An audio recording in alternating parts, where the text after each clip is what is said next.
I'll start off with an introduction about this extraordinary man, Roberto Assigioli. Perhaps I should spell his name. An Italian Jew who paid for his faith by being imprisoned in Italy with others during the war years, Second World War. Extraordinary brave man, and stuck to his beliefs throughout, and has produced a jolt in the world of psychology. He lived in a little village called Capellona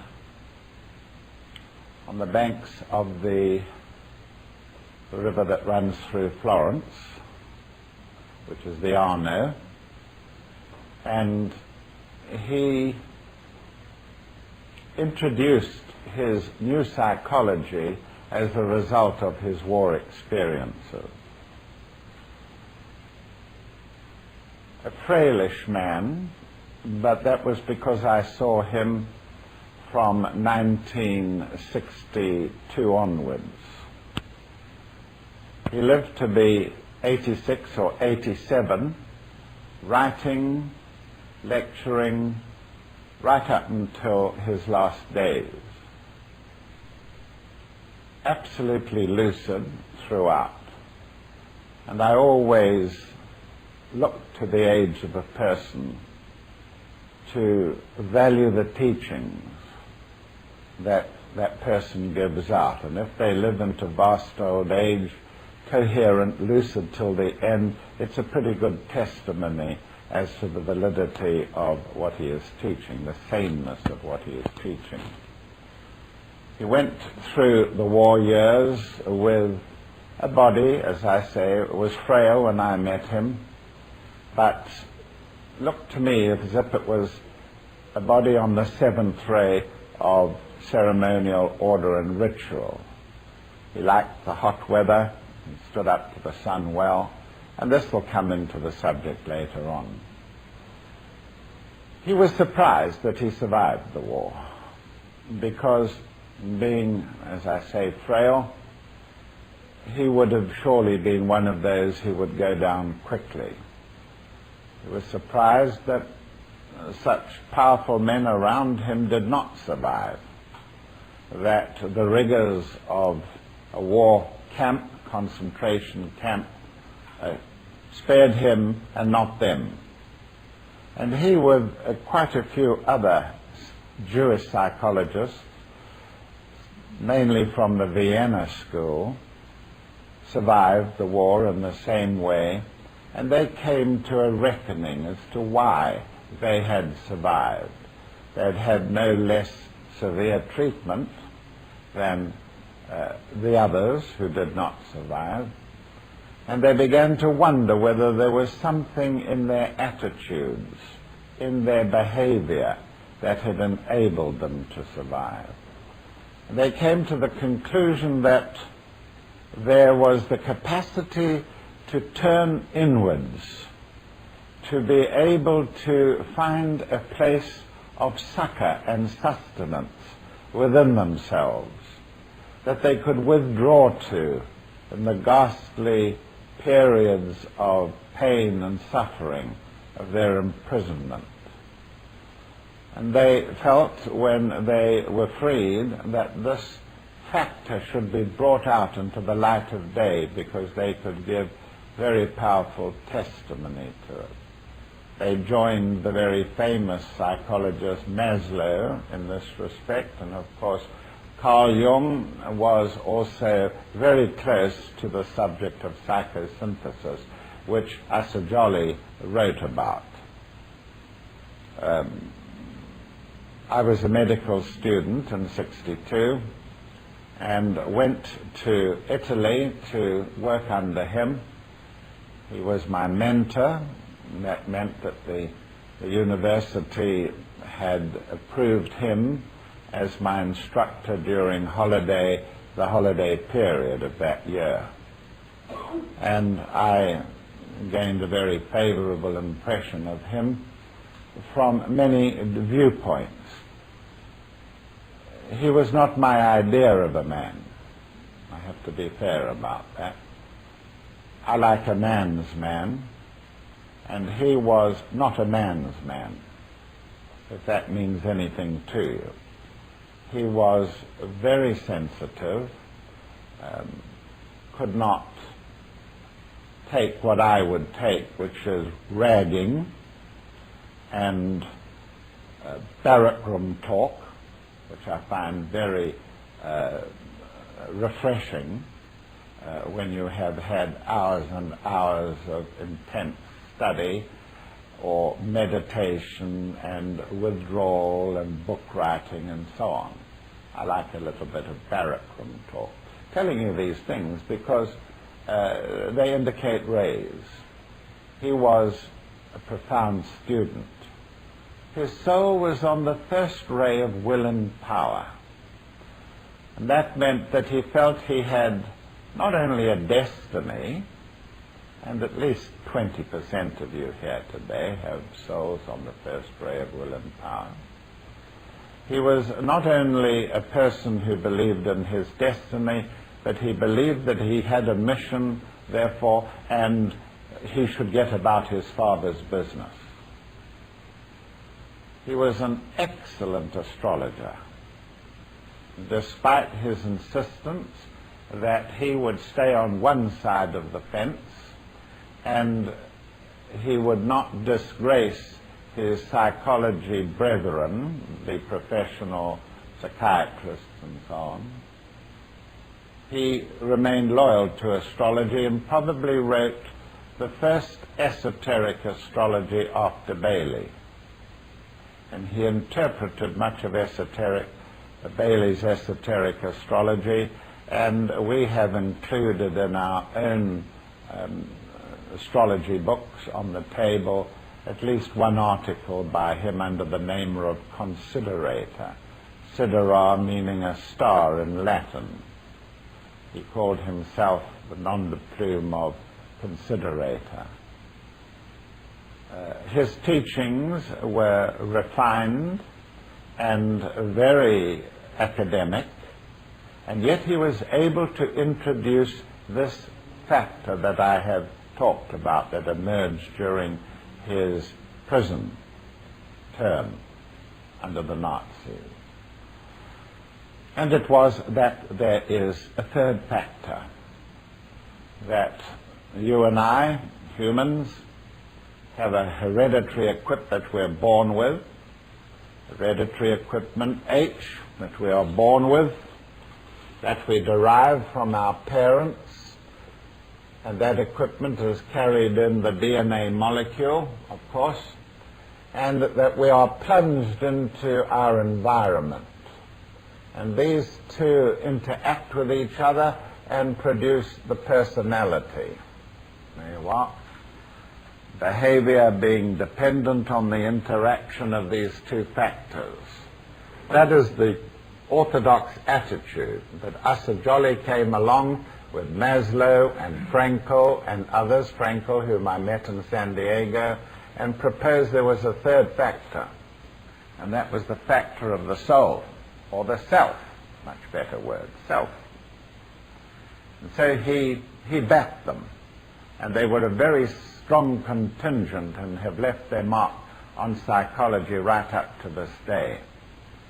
Assigioli favored the writings of Alice Bailey.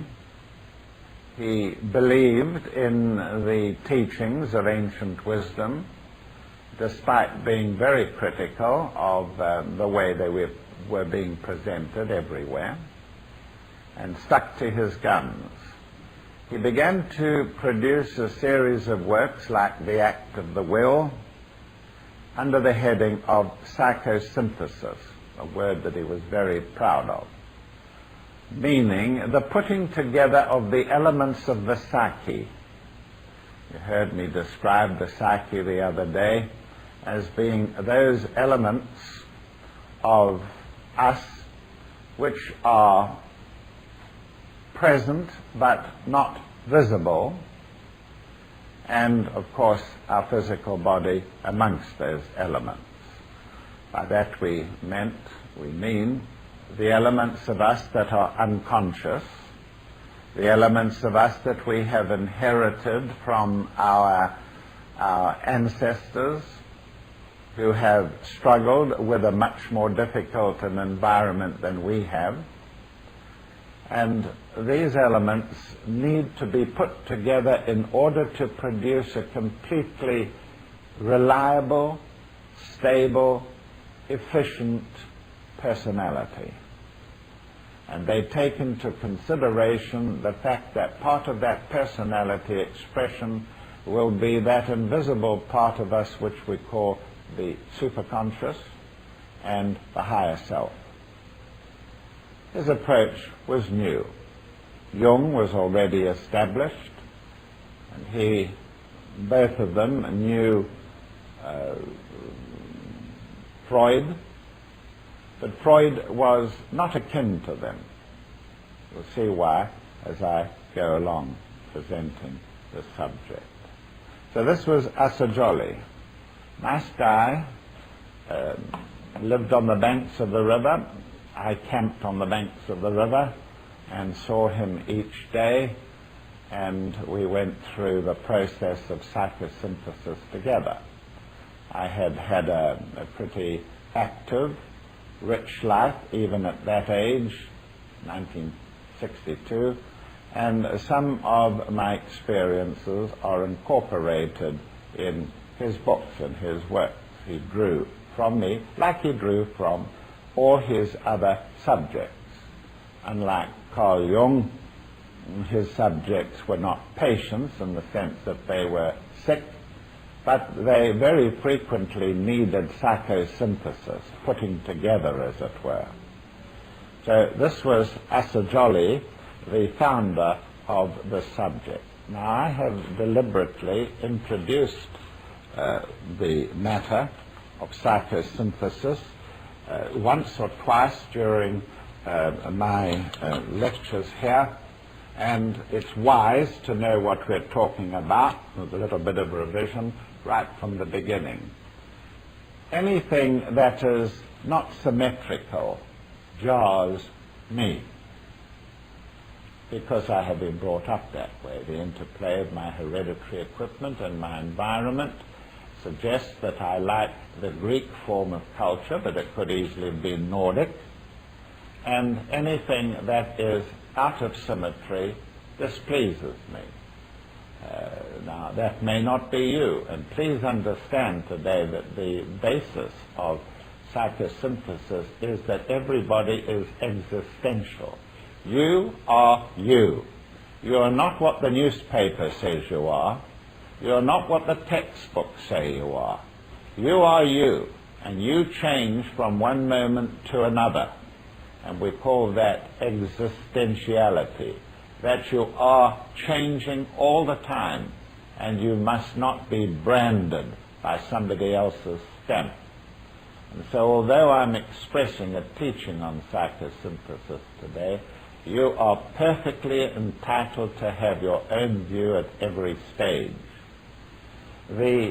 What I'm saying here is that if I represent a personality and I represent it as that, you might try and read something into it, but nothing is intended except that it is not symmetrical, and that the point of consciousness operating within it, the center of consciousness, is also not in symmetrical arrangement. That is meant to say that this personality is disordered. It's disordered. Or it is incapable of functioning in the same way, put under the same conditions, because it can bias towards any direction. So we say that the ordinary, unintegrated, disordered, if you like, existential personality might be represented by that shape. And we would say that the next stage in psychosynthesis would be to know what one is aiming for in your own psychosynthesis. And because we are using symbols which represent something else by definition, we say that ultimately we want the personality to look like that. A perfectly symmetrical circle with the point of consciousness exactly central in it. That would be the psychosynthesized personality. It therefore means that in order to get up there, that height, and in order to be symmetrical, there have to be changes. And so the process of psychosynthesis is one in which the protuberances are removed and the hollows are rounded out. There are the elements that you're going to cast off, and you would draw elements in to fill in the gaps, the hollows, and so on, which is perfectly understandable. Now, the basis of psychosynthesis is that the psyche helps you as you do it. The psyche helps it. Those hidden parts of you help you. Your superconscious nature, your share of the collective unconscious, the unconscious of mankind, all help you. The moment you make an effort to round yourself out, to round your personality out. And so we must say that from a higher level, the superconscious part of us begins to assist in this process. The moment that you struggle to round out the personality. The point of thisness has been less likely. You can understand that if you have an aspiration to be a better person, to be a person who fits into society as you see society. That is an improvement. It would suggest you are raising your vibrations. But now as you do so, you can undertake various psychosynthetic exercises. You can take that's what the subject's all about today, psychosynthetic exercises, and as you struggle, the help from the higher self, the higher part of the psyche, increases, and the process begins to work well. The consciousness is lifted, and then the next stage would be perhaps an increase in size, and the consciousness is lifted higher, and maybe you're beginning to affect those around you. Looking at a chakra, your own chakras, in the meditative state, you will notice whether your chakra is round, or whether only partly round or partly in view round. You would note that your chakra a little later, after struggling with meditation, needn't be psychosynthesis, that your chakra is beginning to rotate clockwise, and that would suggest you are improving your chakra. And then still later it is whizzing around clockwise. That suggests that the chakra is nearing its full expression. And then still later, the chakra is not only whizzing around, but it is rotating against itself, like the cartwheel of a film of a cartwheel which starts off, rotates, and then begins to rotate against itself. And that is an indication that no longer need you apply any energies to that chakra. It is fully functioning. And so you could apply that little bit of esoteric knowledge that you have to this factor here. Then you are still getting help, and then finally you reach the stage of psychosynthesis, where you may have a controlled outer part to your nature which remains rounded, and an inner part to your nature presented to the subjective world that remains rounded. And now you are so complete that you can start to throw off energies which you are deriving from within and are beginning to flow outwards, if you like. And so we would say that would complete the process. And from then on, the interaction between the higher self and you would be continuous and considerable. So that's quite easy to understand.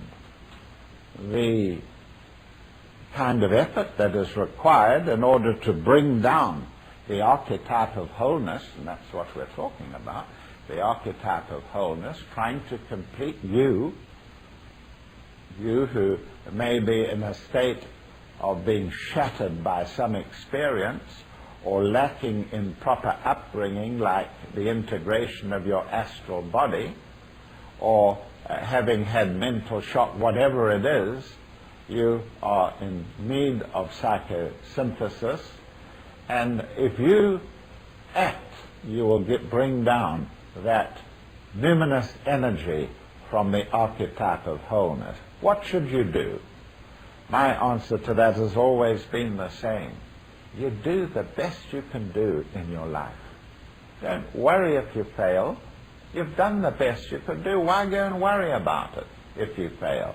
You failed, but you have done your best. And so to always remember that is very important.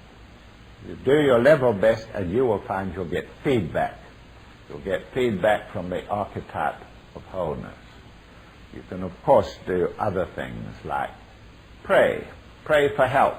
Pray for higher guidance, higher help, more energy from your higher self. You can endeavor to perform that self's purpose, if you know what it is, the purpose that it has for you in this life.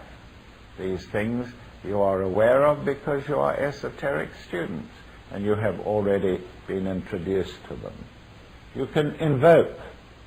There are all kinds of invocation. The one that we use is the Great Invocation, because it was laid down by Bailey under Mahatma direction, and we know that when we invoke and use the Great Invocation, others all over the world are using it as well. And when you have things in concert, done together, in a group, worldwide, then the effect is much more powerful. And by joining in the invocation, you can bring down this extraordinary energy. Then you can choose certain periods in your life to accentuate what you are doing. And these periods coincide, one, with a full moon, and the moon's fullness is well known. You can get it from any ephemeris or from a list from, well, you would know here. And the full moon period is important. You can go to your horoscope and you can find out when Neptune is going retrograde. When Neptune goes retrograde, it assists all spiritual people in their psychosynthesis or in their spiritual work. You must act. Cut out the discussion. Cut out the emotional floweriness that is so characteristic of esoteric people, who must always want to confide and discuss. And you see, it's not a club. You're on a very serious mission. You're on the serious mission of putting yourself together in such a way that the soul, the higher self, can use you effectively. And of course, what we're doing in psychosynthesis is copying the sun. The symbol in astrology of the sun is that, just that, the point within the circle.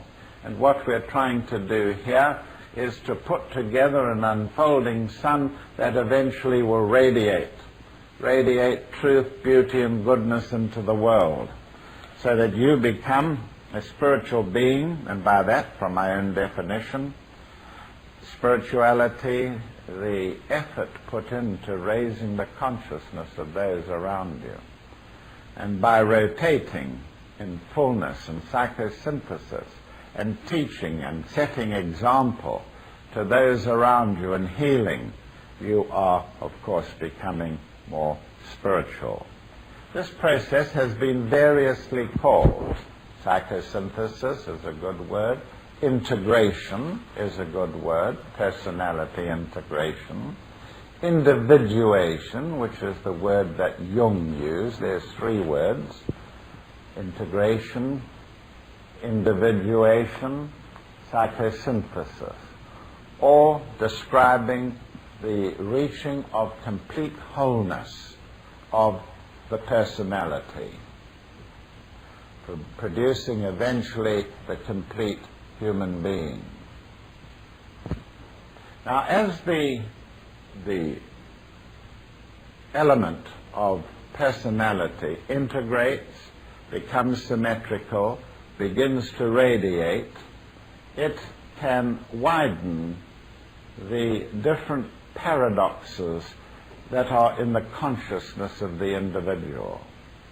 Where there has been, from day one, difficulties in the personality, with psychosynthesis, those difficulties, hidden deep, are thrown to the surface, where they can be dealt with.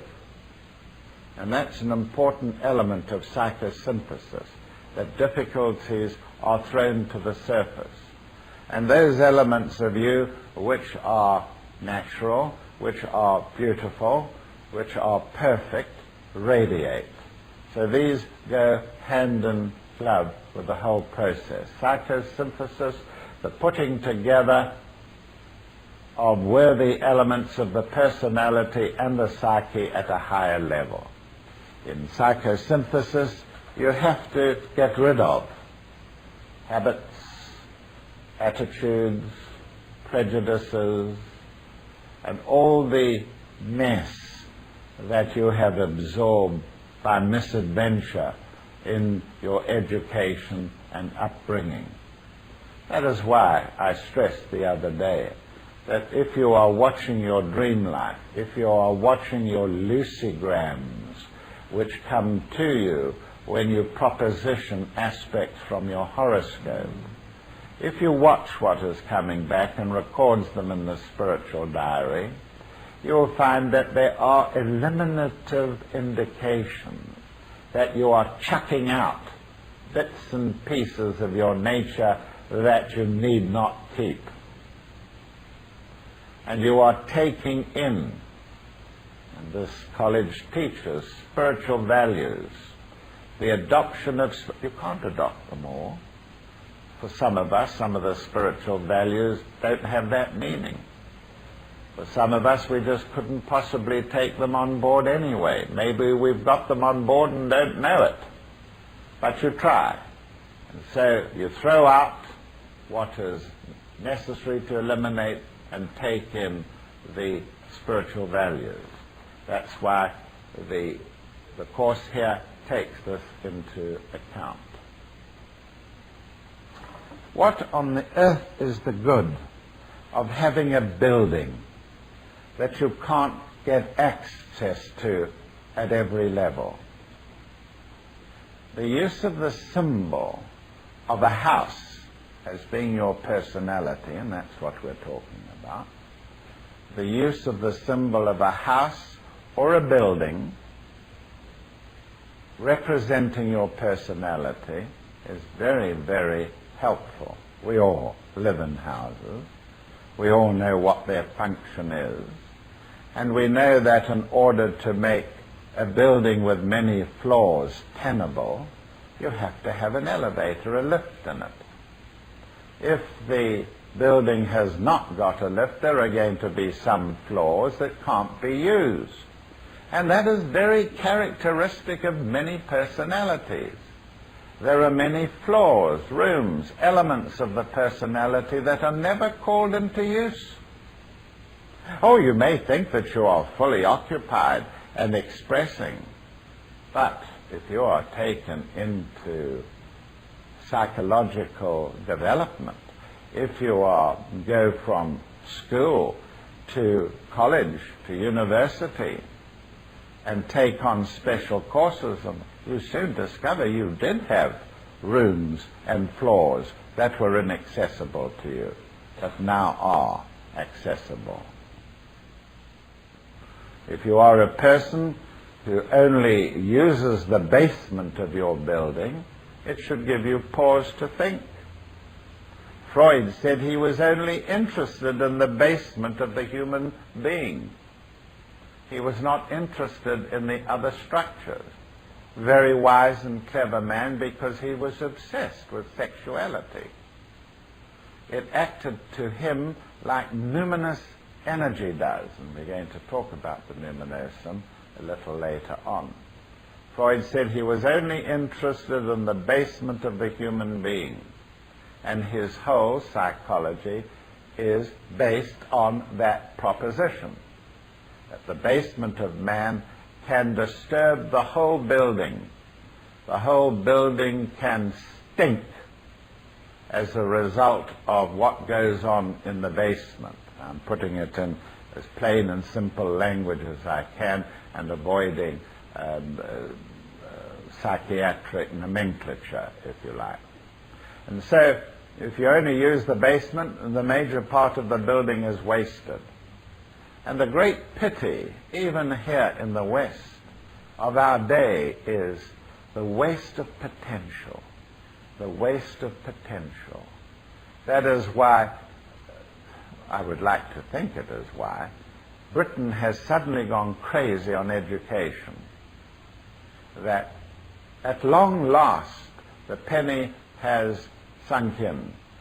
That enormous potential is being lost in that nation by the fact that children are being poorly educated, and when they are teenagers, poorly trained, and when they are young adults, are not given appropriate work for their talents. And so there is this swing in Britain towards recognizing this fact that most people are unable to use anything more than the lower floor or 2 floors. You may want to use other parts of your house and not even know that they exist.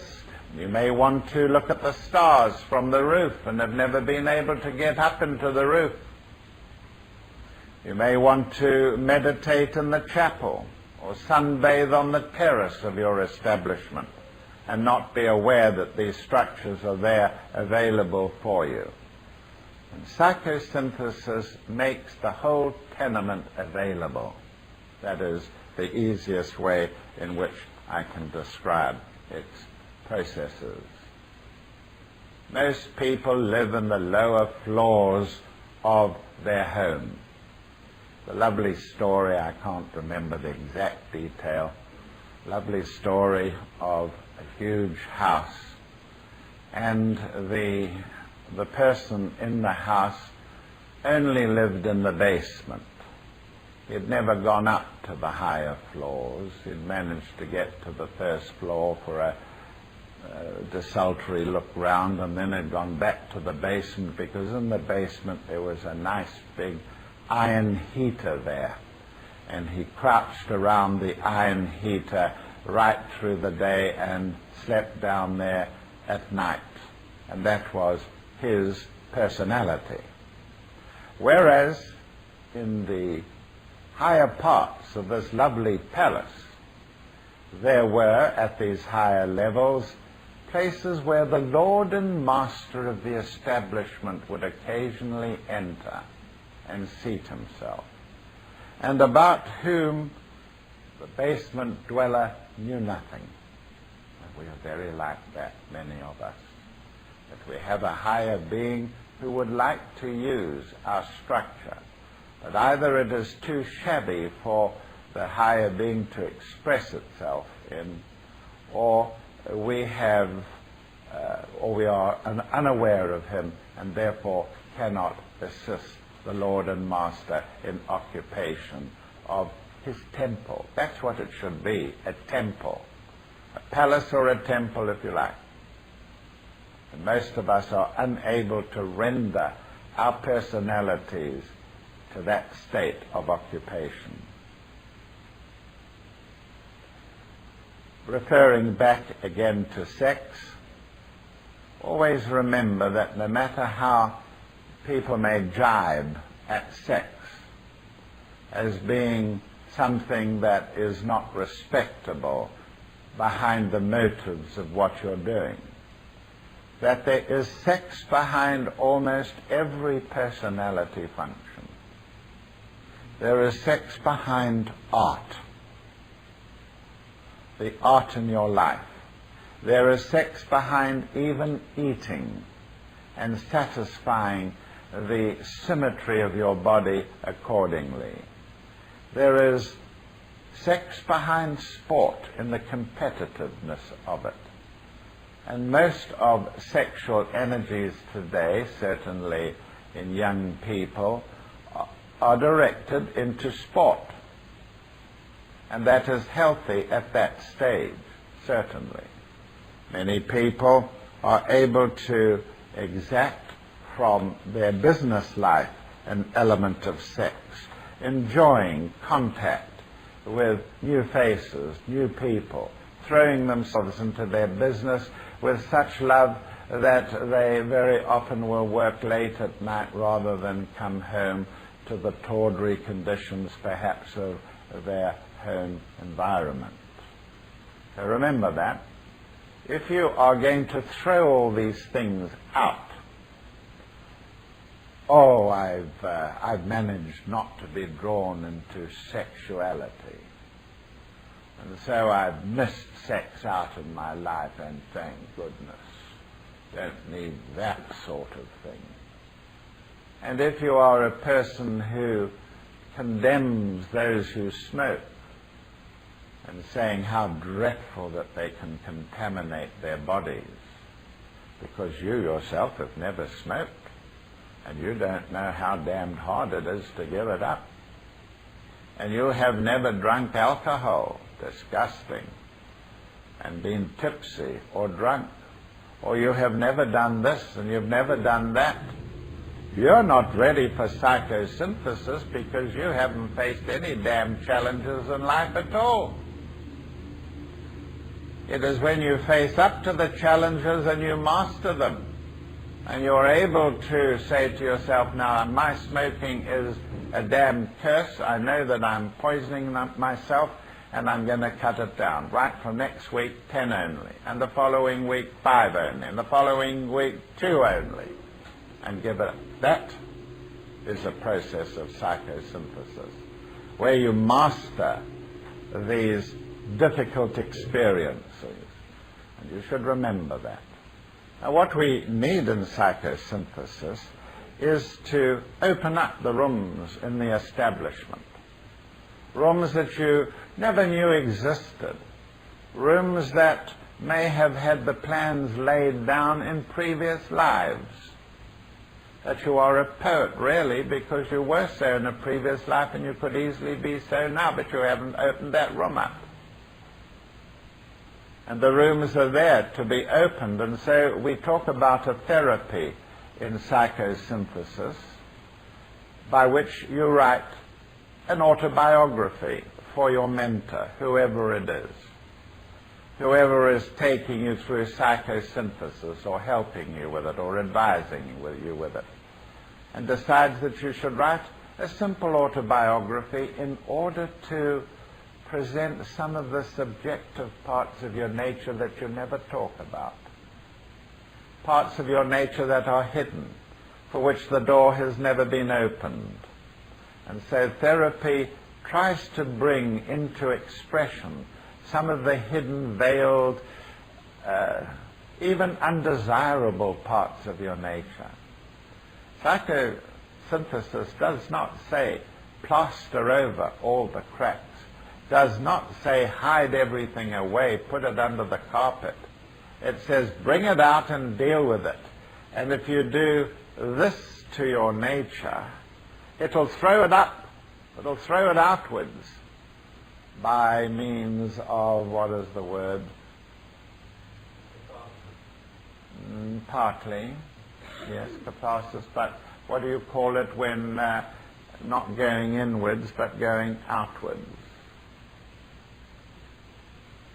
I'll get it in a little while. And so you undertake therapy or teach therapy. And this is one of the reasons why people are asked to keep a diary. So that, no, they won't talk to you about some of the things in the hidden side of their nature. But when they write the diary, and the diary is there to be expressed in, it will encourage these matters to come out. And once in the diary, if the person is cooperative, then the therapist can look at the diary and inquire and open the door to some of these hidden flaws or unapproachable flaws of the personality. You yourselves here, I'm sure, fill out questionnaires occasionally and compare the questionnaires as you progress. That is very important and very basic, of course. You can invite the person who has no conversation. I'm a magnet for people who have no conversation. They come to my ashram, and I make it a point to sit down to dinner with everybody at night. And there are quite frequently 2 or 3 individuals that sit there like dummies and have nothing to say, so that I have to lean over and say, right, it's your turn. And they feel awkward and I haven't got anything to say. Why haven't you got anything to say? And those are the people that need to have the therapy to bring out these dark places where no light has shone in their building at all.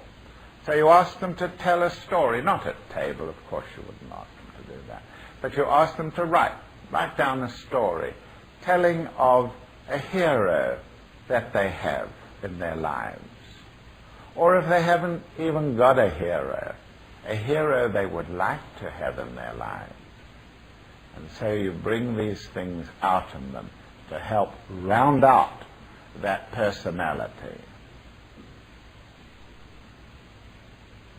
Then you must observe their mood. And you must get them to talk about themselves. When they're relaxed, to talk. Get them to talk when they're stressed. And everybody gets stressed, living around the house or working around the ashram. You catch them when they're stressed. Sometimes stress is damn good for them. They haven't got a word to say. And then there's a bit of stress and out it all comes. Pours out and pours out.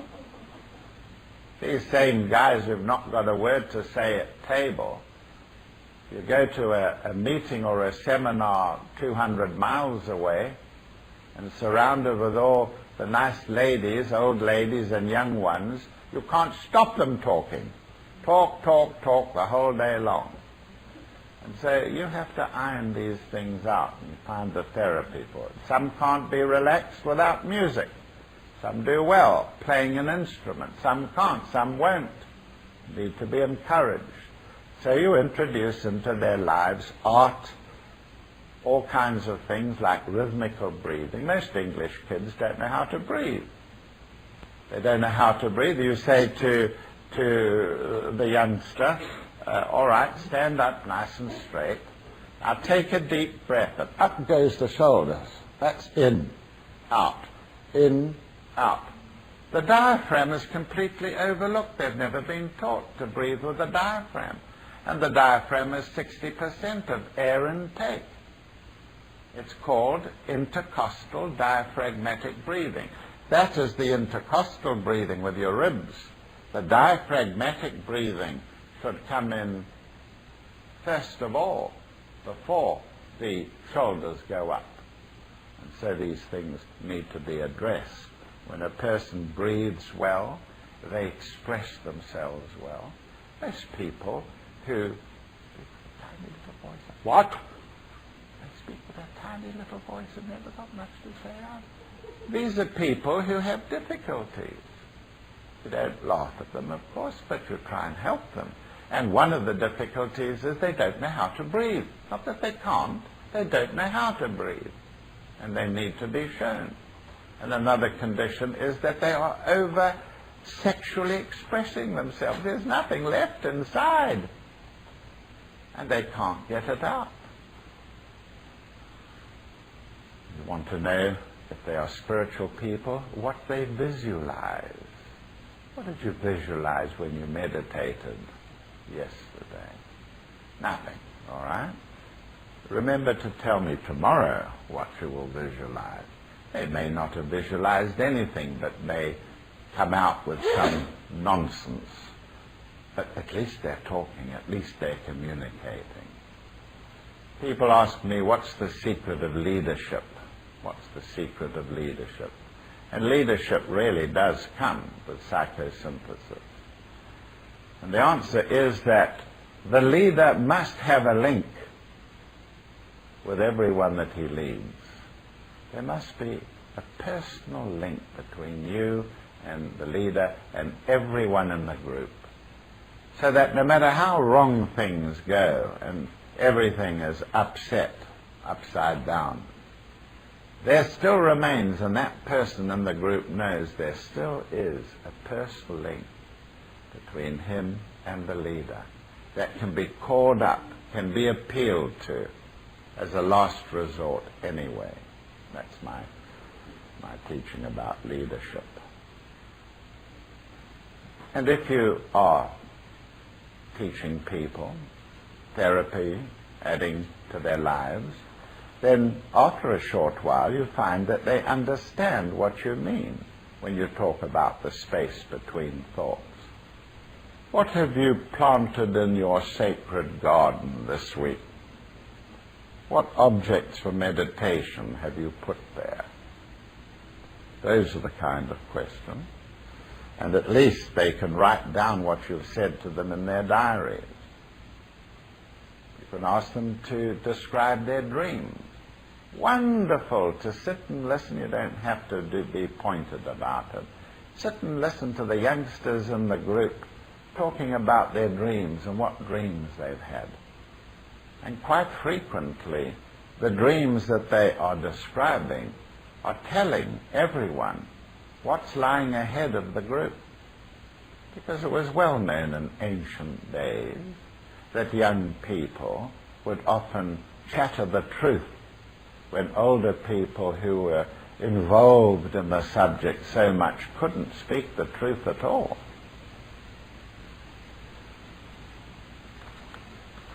Now I would like to hand out something. Who would like to do that? Not too down. Yeah. This is one of Assigioli's techniques. Now you see in front of you a list, you see a star, and each star arm point has got some psychological expression in it. And there they are listed: sensation, emotion, impulse, desire, imagination, thought, intuition, will, and then the number 8 is the self. And one of the best ways of bringing a person into full expression, opening up all the rooms and the floors in his building, is to get all those things exercised, get them going. And the way you do it is from the central point, which I drew there in a circle, where here it is, view, the self. There it is, the self, right in the middle.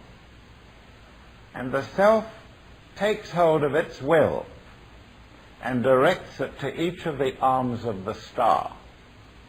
And so the will is exercised, it is evoked, and start off, if you like, you could start with number 1, but I'm going to suggest you start with number 4.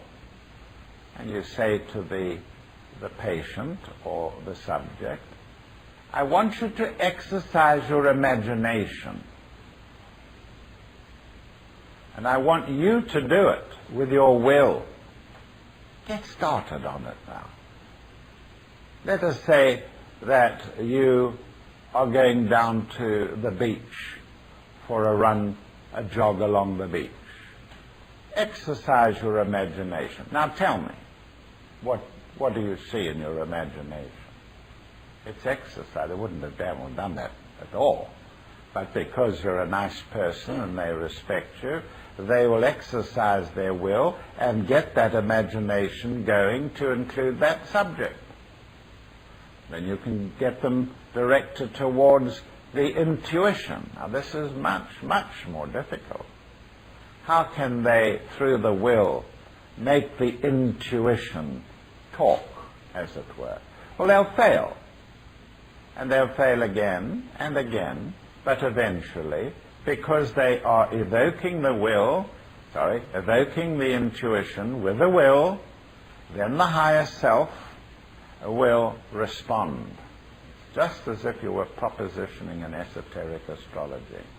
By evoking the intuition, there will be a response. Or it will come unexpectedly to them when they are confronted with some truth. And this is what you're introducing to their lives all the time, more and more, cultural factors. When they are confronted with some truth, or something beautiful, or something good or just. We call those elements the elements of perfection.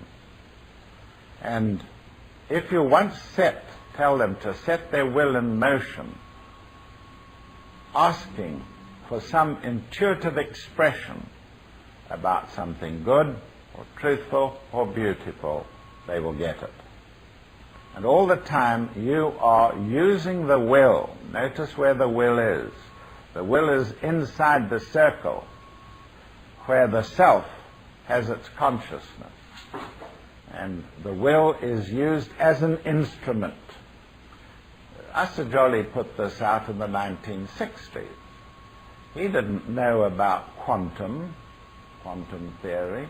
He did not yet know that the exercising of the will was going to be a paramount factor in the new field of quantum, that these tiny particles react to will, react to faith. But he knew that the will had a very important part to play, and it can be used to, I'm going to read it just in case I've left something out. It is well to become aware of the relationships between the self and the will on the one hand, that's in the circle, and the various other psychological functions on the other. In the diagram, the will has been placed at the center in direct contact with a conscious I, or personal self, to show the close connection between them. Through the will, the I acts on the other psychological functions, regulating them, directing them. The diagram is oversimplified, like all diagrams, but it helps to give prominence to the central position of the will.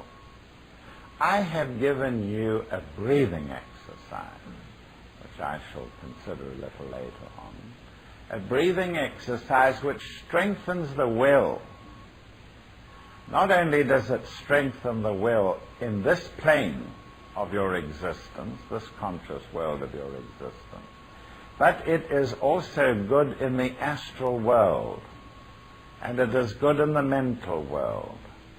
Marcus, who is here, will tell you that he learnt to do the bellows breath, and that when he learnt to come out of the body, he found that the bellows breath strengthened his will to such an extent that he could use it whilst out of the body to direct his astral body, just like you direct these factors we're talking about in the conscious state.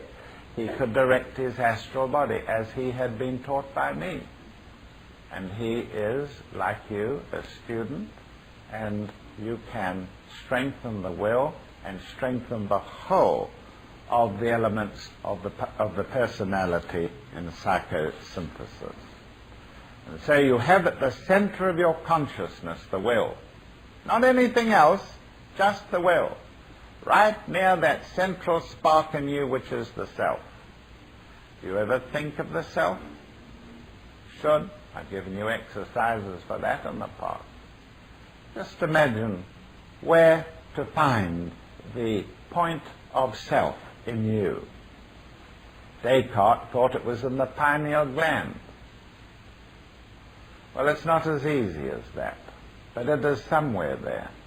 If you ask science where it is, they go quiet, scientists do.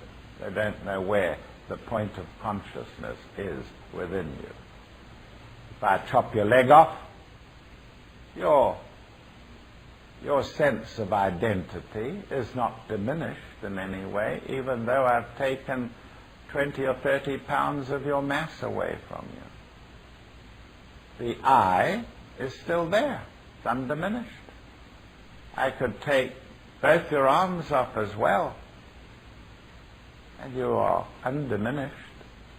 Your point of consciousness is still there, has not lost anything. You could lift half the trunk, and both arms and legs, and it is not diminished. And this is very confusing to science, because science can't locate the psyche, the point where consciousness abides. And so we say that the consciousness hovers, and consciousness is not where the brain is so much. It can be. Consciousness can be 1,000 miles away from the brain, and you, are where your consciousness is. You are where the center of your consciousness is. And these things are worth remembering. But when you try and chase will, and say, what is will? I want you. I want to analyze you. I want to nail you. Nail you to my front door. You belong to me. Very hard to describe the will. As Assigioli said when somebody asked him about the will, tell us more about the will. He said, I can't. It's indescribable.